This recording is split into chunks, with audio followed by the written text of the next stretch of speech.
Hi, everyone, and welcome to Live with the 19th. I'm Errin Haines, editor-at-large of the 19th, an independent nonprofit newsroom that aims to empower you with the information, resources, and community you need to be equal participants in our democracy. In advance of Juneteenth and a year after the Summer of Racial Reckoning, we are here for a critical conversation on the future of Black Lives Matter. But matter is the minimum. What will it take to turn this broad, decentralized social movement into political action with equity and representation across the nation? Today, I'm with civil rights activist Alicia Garza and Representative Karen Bass for this important discussion. Before we get started, we'd like to thank our sponsor, Visa. Michelle Gaithers-Clark, Visa's Chief Diversity Officer and Head of Corporate Responsibility, will share a few words before we get started. Hello, I'm Michelle Gaithers-Clark, and I've recently joined Visa as the Chief Diversity Officer and Head of Corporate Responsibility. We are honored to sponsor today's event and believe in news outlets like the 19th that allow truths to be shared in conversations that empower women of color to drive positive change in our communities. We have all time traveled through a range of emotions in this past year, and I hope you've taken the time to celebrate small wins. And it remains important to have conversations that impact race, like this one, that the wonderful panel will take part in today. It has been an emotional time as we consider racial injustice that persists across our country and the senseless killings that have taken place, as well as the impact of a global pandemic. We can understand the stress and strain. Visa is committed to measurable change on this journey. You see, Visa's purpose reinforces the belief that economies that include everyone everywhere will uplift everyone everywhere.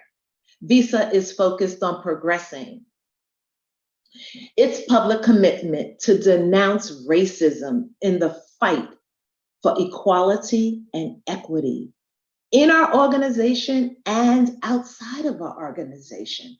You see, we've had those open conversations about the impact of race, and we will build a more inclusive culture.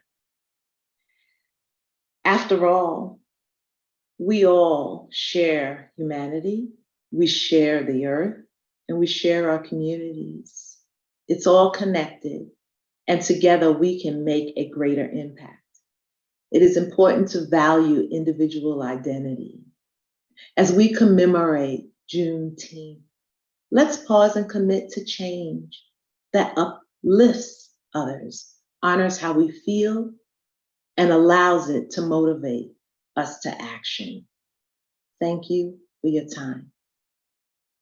A quick reminder that while sponsors help keep Live with the 19th free for viewers to attend, they play no part in the programming of our events. As today's conversation gets going, we hope you'll share it on social media using the hashtag the19thlive.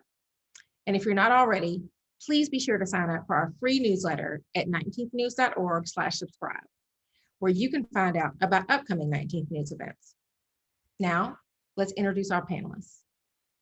Alicia Garza is the founder of Black Futures Lab and co-founder of the Black Lives Matter and the Black Lives Matter Global Network, the Strategy and Partnerships Director for the National Domestic Workers Alliance, and co-founder of Supermajority. She also shares her thoughts on politics and pop culture on her podcast, which I have been on, Lady Don't Take Now. And Representative Karen Bass is serving her 6th term representing California's 37th district.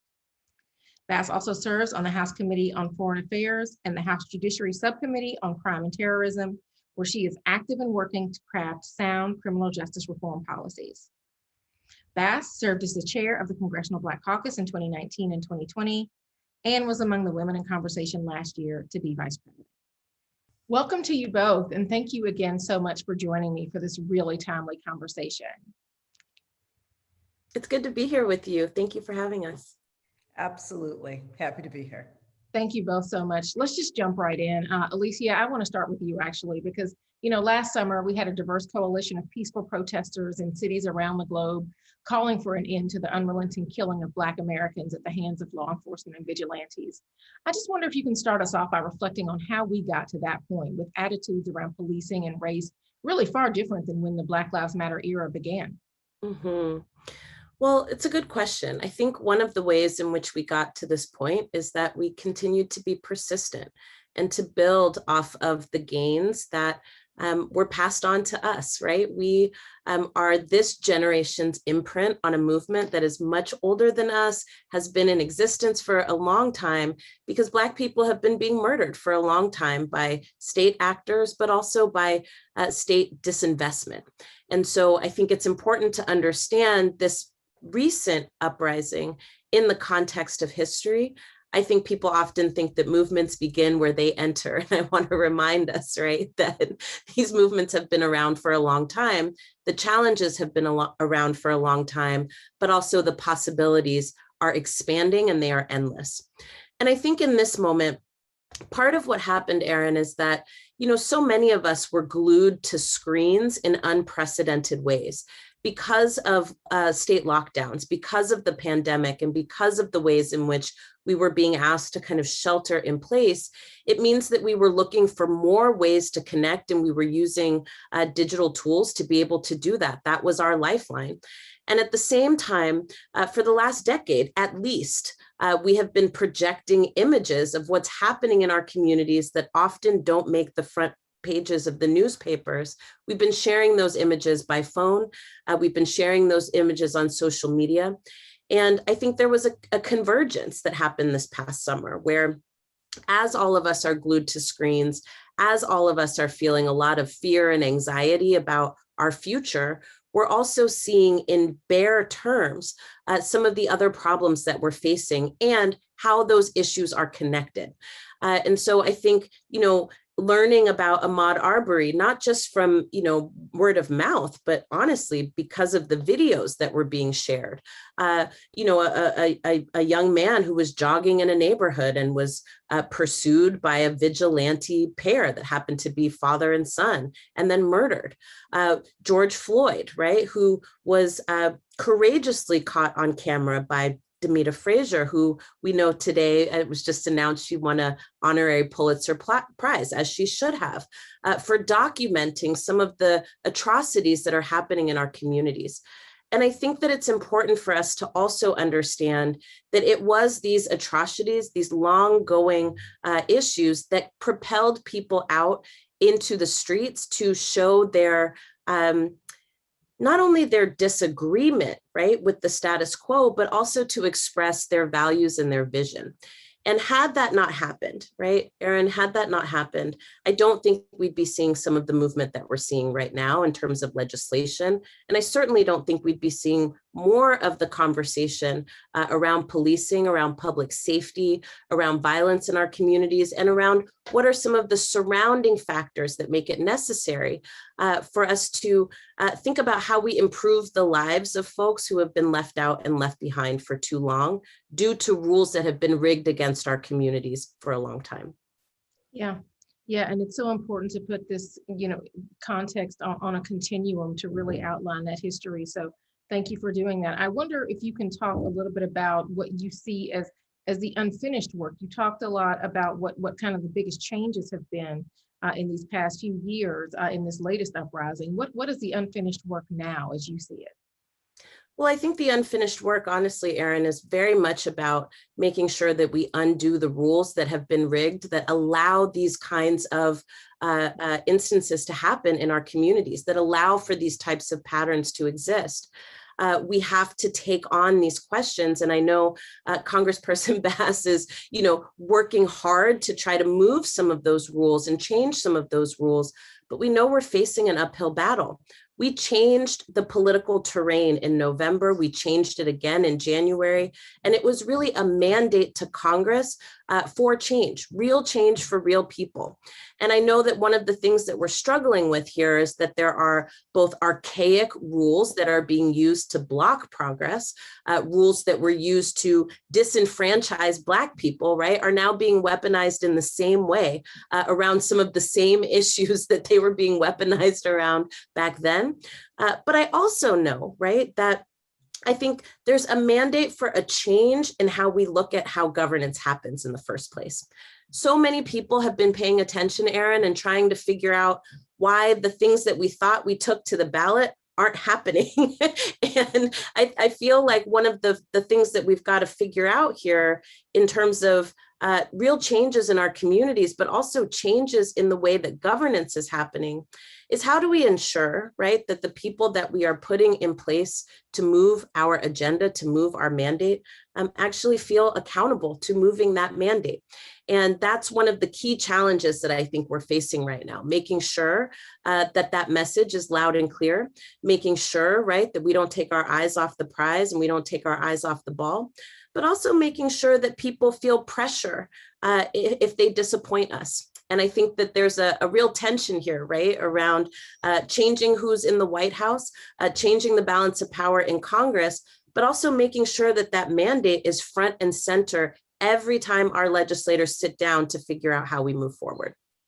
Yeah, and that's a really good segue to turn to you, Congresswoman Bass, because you have been tasked with some real big systemic change, building on the momentum of that national reckoning on race that we saw last summer and the country's outrage over George Floyd's killing.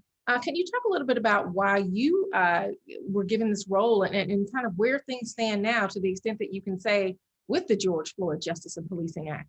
Sure. Well, first of all, thank you for including me. And it's an absolute delight and honor to be on this Zoom with Alicia. And I just have to take a minute to say that, you know, she just summed everything up just absolutely beautifully. And in a way, especially when she talked about the generational change, I feel like I should have a baton in my hand and pass it over to her in the next generation, or maybe we'll hold it together because we're still in this fight together. That's right. And just thinking about, you know, how last year was just so critical, and it's in a real awful way, in the sense that it took the world witnessing an individual being tortured to death on video for the country to be shaken to say there's a serious problem here. I don't know if you know this, Alicia, but we passed the George Floyd bill this year on March 3rd. That was the 30th anniversary of the Rodney King tape. And I remember when that happened, I had been working on police abuse for years before then. When that tape happened, we said, okay, it's done now. The world will see they can no longer deny what has been going on for generations. 30 years later, hundreds of videotapes of the beatings or killings of Black people and brown people, and we still don't have fundamental change. But because of the massive movement that happened, not even just in this country, but around the world, it took it to an entirely different level that I had never seen before in my life, where people then made the connection between that tape to systemic racism. Now let's look at US history. I mean, all that has happened since then. We might not have been able to get it across the finish line in Washington, DC. However, change has happened in a lot of states, a lot of counties, and a lot of cities. But we want this type of change to happen, but we absolutely have to get to the root causes, because one of the fundamental root causes is the divestment from our cities. And we have left, when things fall through the cracks, then we've just said, well, the police are going to deal with it, which are really health, social, and economic problems. And we should deal with those. And we should not resort to criminalization of poverty and criminalization of health, social, and economic issues. And that's essentially what has happened. So you asked me why I was tasked with it. Well, I was tasked with it for a couple of reasons. One, last year I was chairing the Congressional Black Caucus, but I also chaired the Judiciary Subcommittee on Crime. And I really appreciated when Speaker Pelosi asked me to take the lead on it, because I had been working on this issue for absolute decades. As a matter of fact, when I went to George Floyd's memorial service in Texas, and I looked up and saw the year he was born, which was 1973, that was the year I joined the Coalition Against Police Abuse in Los Angeles, 47 years ago. So here we go again. What fundamentally needs to change in terms of policing is holding police accountable. But what the police have done brilliantly over the last several decades is pass laws in many different states and union contracts that essentially remove accountability from them. And it's probably one of the only professions I could think of. And just think, it's the profession that has the power to take away your freedom in your life with absolutely no accountability. Could you imagine a doctor having no accountability? You go in for surgery, no accountability. Maybe he leaves or she leaves an instrument in and there's nothing you can do about it. Can't sue him, can't say anything. You know, and so we have got to change policing fundamentally in the United States. The George Floyd Justice and Policing Act is a step forward, in my opinion. It does not do all that we need to have done. And the day that President Biden signs it, I'll be right back at it, because much, much more needs to be done. Yeah. Yeah, I mean, listen, you brought up the Rodney King beating. That was a similar moment in our country, shocking many Americans, leading to federal legislation that established those pattern and practice investigations, gave the Justice Department the authority to enter into those consent decrees with local law enforcement. I mean, it sounds like you're hopeful that systemic change is possible around this issue now. And I'm just wondering if you see anything that's the same about that climate, or what has changed and what gives you hope that as you said, this will make it to President Biden's desk? Well, you know, we absolutely, the movement has to continue. I mean, the way change takes place in regard to us in this country is always through a movement. I mean, my job is to take what the movement does and legislate it. But you know, I think what is missing this time are the thousands of people out in every state. If that was happening now, I don't believe we would be in the position that we are in now. But I'm actually worried that we could now go in another direction. And I'm saying that because crime is ticking up, which crime cycles. So there's nothing new about that. And also we're getting into the summer months.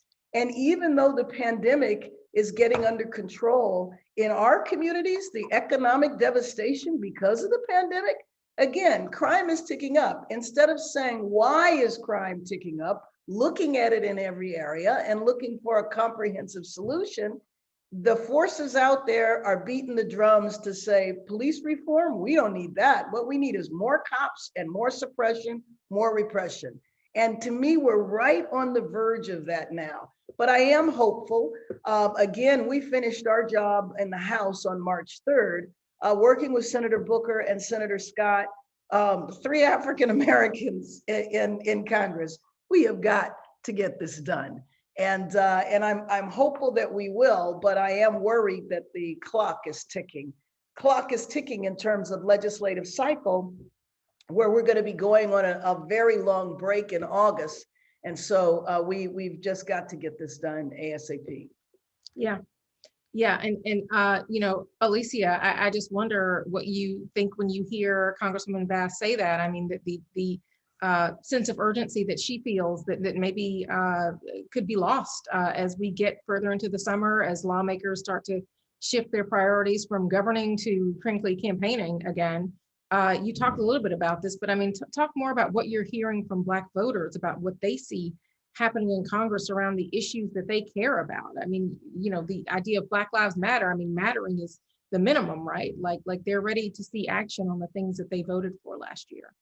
Absolutely. And this is what's reflected in our Build Back Bolder mandate, which is directed at the Biden-Harris administration, a way to think about how to legislate making Black Lives Matter across the board, whether it be in relationship to economic justice, whether it be in relationship to climate justice, whether it be in relationship to fighting back against white nationalism and white domestic terror, right, in this country. And I think it's important for us to also understand that we're in the middle of a culture war, and that every time a movement swells to demand that Black Lives Matter, there is a backlash. And that is exactly what we are facing, whether it be in relationship to policing, where we start to talk about quote unquote crime increasing.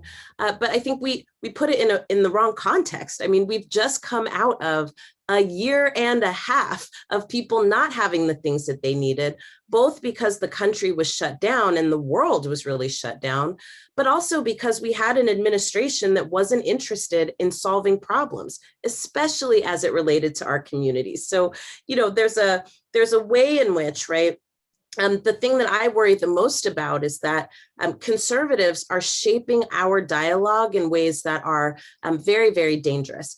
So it's either the pandemic and policing, or, right, it's woke culture and cancel culture and critical race studies and all of the things that we need to understand how we got here in the first place and why it matters. And so I worry in this moment that not only are we I don't know that we're demobilizing per se, but I do worry that we're caught in a culture war that is hard for people to make sense of, again, because we are being targeted every single day with misinformation, with disinformation. We are being bombarded by a whole bunch of news that we can't make sense of. And then at the same time, people are not seeing change in their homes or in their pockets. We got stimulus checks of $1,400, when what we know from a poll that the Black Futures Lab recently did is that the majority of Black people who we talked to said they were in favor of $2,000 a month until the pandemic is over. And so we still do have a gap that we have to close here in terms of addressing the challenges that people are facing. And what I worry about for 2022, what I worry about for 2024 is that we hit the ground running. You know, we came out and we said, okay, we're going to give people relief finally. But I think that Black communities are also feeling in a way that we're not going far enough, and that we have a closing window, and that this is really our opportunity to demonstrate, right, that that mandate for change is not just for Black people, it's for the entire country, and that our legislators are taking up that mandate for change and fighting as hard as they possibly can.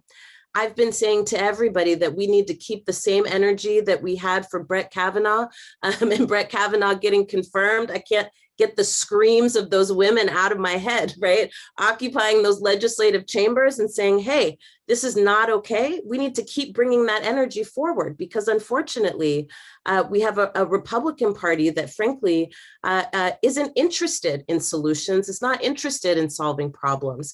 And the consequence here, right, is that for a lot of people, they may not understand the nuances there. What they see is that politics isn't working for them. And so that's the big danger that I think we have to overcome here. Some of that is about mobilization, but some of that, frankly, is about changing the rules and making sure that people feel those changes in their homes, in their workplaces, and in their communities, and soon.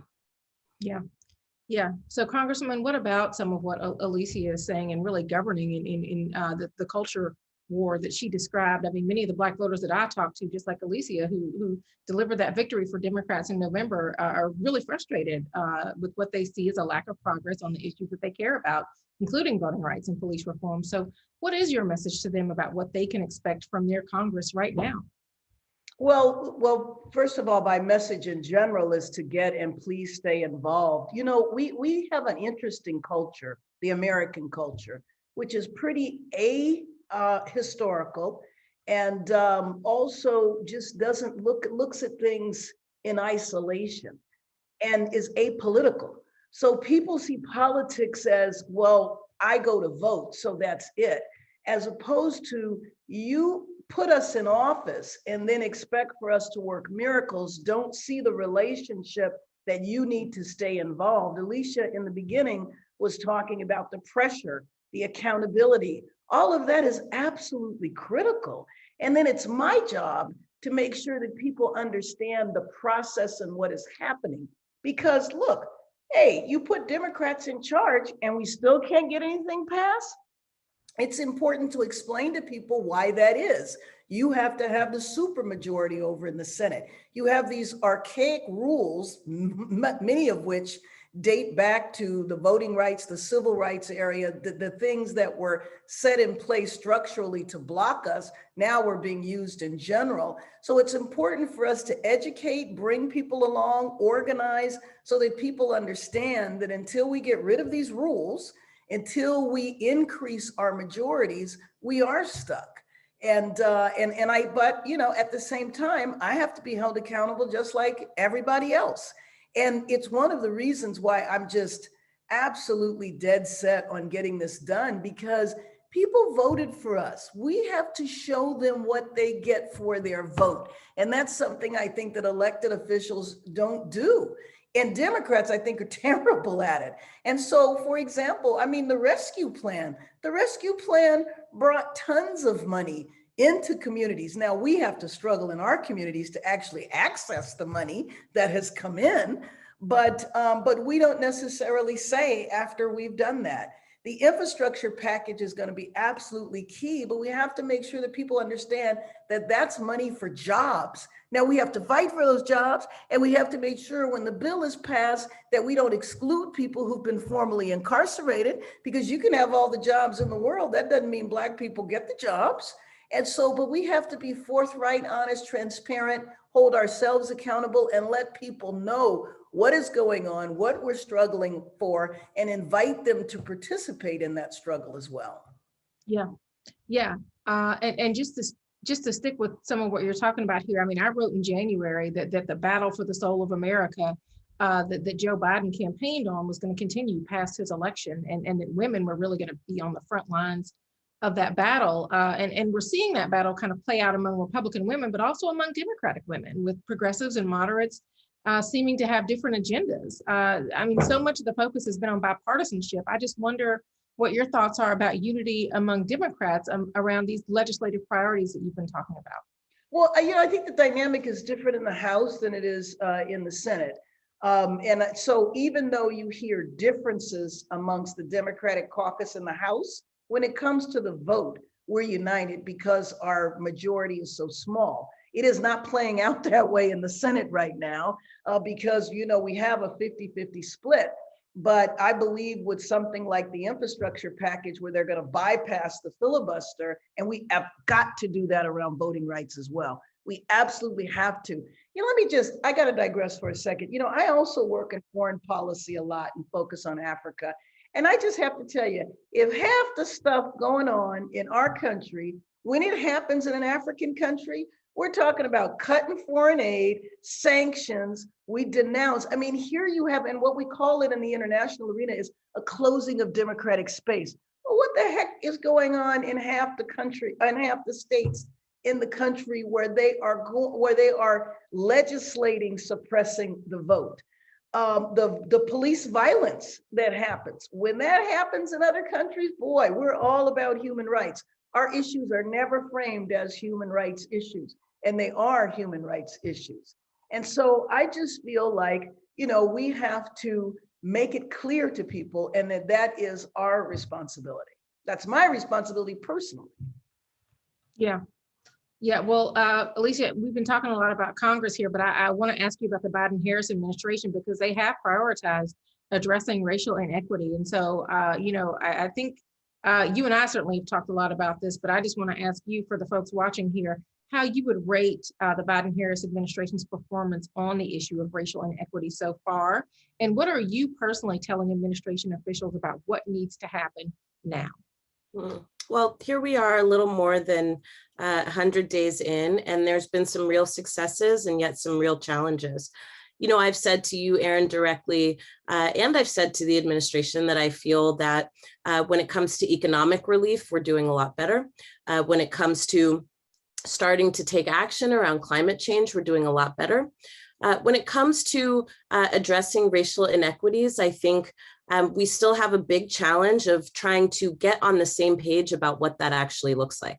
And if I'm being honest, I think we've had a lot of statements, right, about needing to close the gaps here. We've had a lot of statements, right, about what it means to address not just racial inequities, but racism in this country. And they haven't been strong enough, right? We're still at this place where, unfortunately, right, there was a statement made by Vice President Harris that America is not a racist country. And yet, right, here we are fighting for legislation that does what the minimum that needs to be done around police accountability, right? And it's a fight. And when I say it's a fight, it's a knockdown, drag out fight. And this should not be the level of fight that it is right now. We can't get a commission to even figure out what happened when white nationalists, right, stormed the Capitol building, aided in some cases by Republican lawmakers, like we found out this week. And so I think some of this has to do with the fact that we're still grappling with, is racism about rigged rules or is racism about mean people? And unfortunately, we still land in this place where we keep talking about racism as people who are mean to each other, as opposed to rules that are rigged in the interests of the powerful to keep other people from having power. And as long as we have that contradiction, we're not going to make a lot of progress. If we can't say in a full-throated way, America is a racist country and we want to change that, then we can't make new rules that are going to unrig the rules that have been put up against our communities for a long time. And so this is my challenge here. We have so many historic moments that we get to celebrate. The historic turnout, the historic voter turnout in this country in this last cycle, the ways in which Black voters in particular, leading a multiracial coalition, helped to change the balance of power in the United States Senate. These are things we need to celebrate. But we also have to make sure that these things are not just symbolic. We can't just rest at, we've got the first. We have to have the first who's been courageous enough to be bold and say the things that need to be said and then do the things that need to be done. And so I'm not ready to give a grade yet because I think there's still a lot of motion that we can take. Our Build Back Bolder agenda tries to lay out very specifically how it is that we address some of these issues, knowing that racial justice isn't its own issue in and of itself, that it is tied into and wrapped up in everything that you can think of, from climate to the economy to employment, right, to foreign policy, right? All of these things are shaped by the rules that have been rigged to keep the powerful powerful. And so as long as we're struggling around that, I think we're not going to make that much progress in this sense. Errin, this is also where the culture wars come into play. I mean, literally at this point, we're having a conversation about whether or not we can talk about race and racism. And, there is this debate that's happening that is actually resulting in changing rules, whether it be in Oklahoma, where they have banned curriculum in schools that, supposedly can make somebody feel bad about their past, present, or future actions. Well, what are we talking about, right? There's already been curriculum changes in places like Texas, where slavery has been redefined as Black people migrating from various places in Africa and throughout the Caribbean to find work. I mean, as long as we're still having these kinds of debates, the possibility that real fundamental change can happen, or even progressive change, or what's the word I'm looking for? The, incremental change can happen, is not going to be realized unless we can all get on the same page about what it is we're actually fighting. So I guess we took cruise ships over, huh? Jesus. Right. Hitchhiked. Slavery was a lot of things, but it was not migration, certainly not voluntary by any means. And I certainly have been at this for quite a while, but did not think I would live to see the day when I would be talking about or writing about legislating critical race theory. So yeah, that's where we are. Congresswoman, a year after the National Reckoning on Race, this is a question that I know a lot of folks ask me when I'm on the air. I have readers and members that are asking us about this at the 19th. Are we going to get legislation on voting rights, on police reform, the two legislative priorities that are in front of us right now this summer? I have to tell you, absolutely yes. I'm not going to tell you I'm giving up. I'm not. We can't. We absolutely cannot. And I mean, frankly, if we don't get voting right, I mean, that's an existential issue. If we don't get voting, what these people are doing, and we need to be very clear, they are preparing for minority rule. They're putting the next set of rules in place because they've tried everything and they can't stop the browning of America. They've tried immigration, they've tried redistricting, they've tried voter suppression, and we out-organize them every time. And so then the only thing to do is take away your right to vote. They see, unfortunately, diversity as meaning it's taking something from them. And so the playbook, and this is why it's so important that we're not ahistorical. All of this stuff has happened before. They've never had to take it to this level because their lower level efforts always worked. But now we have reached, as Black people, as people of color, have reached the level of capacity and stature that we didn't have 30, 40, 50 years ago. We're in the room now. And so I think that they feel they have to go to desperate rules. But you know, after Reconstruction, there were a number of Black people that were elected to Congress. They systematically got rid of them. They sent them to jail, they indicted them, they killed them, they did whatever to get them out. And there were decades that went by when there were no Black people in Congress at all. If you look at the way they gerrymandered the Southern states, in several of the Southern states, there's one Democrat who happens to be Black.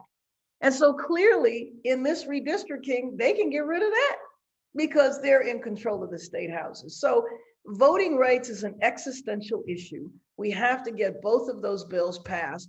And I think that the policing is an existential issue for our lives.